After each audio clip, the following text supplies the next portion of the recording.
Hey guys, I'm Ethan Moore from Stock and Supply.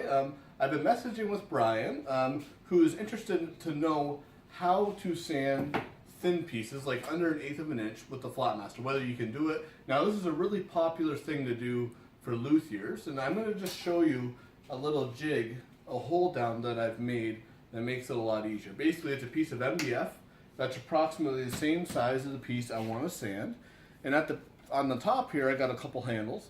But on the bottom, at the very back, I put a couple dowels, and this will just act as kind of a kick to help me put pressure through. Now this piece is about 1/4 of an inch thick. Really, I wouldn't necessarily need this, but it'll still make it easier, and I'll show you how I use it here. So just up against the back there like that, turn it on, and we'll push it through.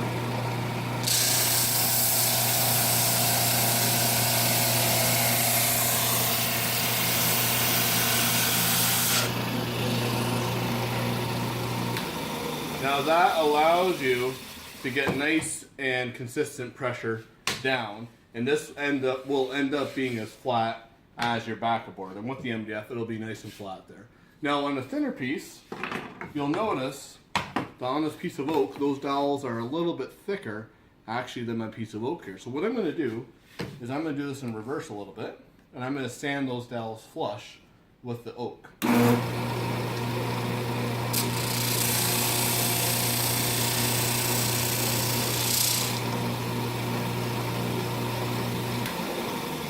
So now that I got those flush, I can go ahead and sand this piece of oak here. Now the only issue with this oak is it's slightly wider than my backer board, so it may end up still not being perfect on this edge just because it's not supported right there. But I'll show you.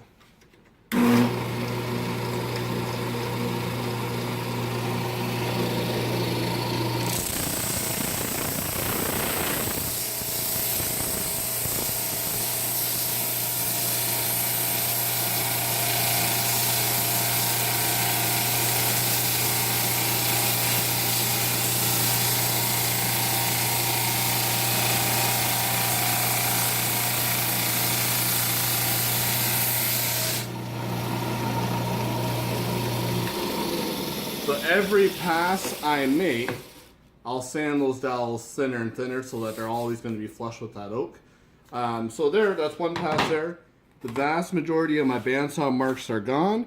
Maybe one more pass and that would be good.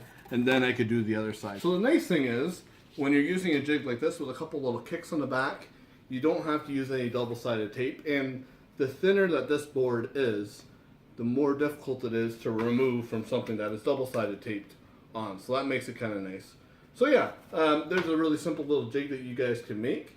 If anybody else has any questions, you can email me at info@stockandsupply.com or comment on the video.